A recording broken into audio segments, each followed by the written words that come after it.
Hi everyone.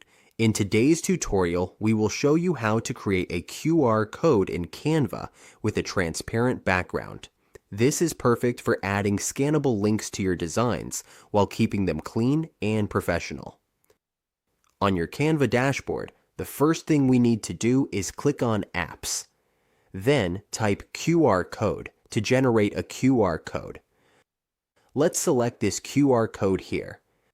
Now we can enter our link and it will generate the QR code. Then click on the QR code. If we want the QR code to have a color, we can add a colored background to match the page color. As you can see, we have the option to adjust this.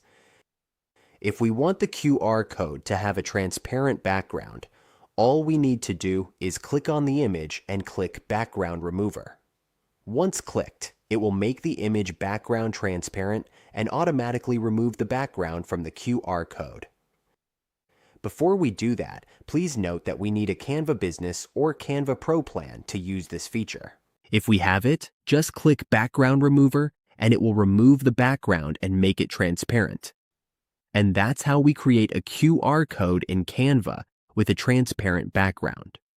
With this simple method, we can easily add functional and stylish QR codes to our designs.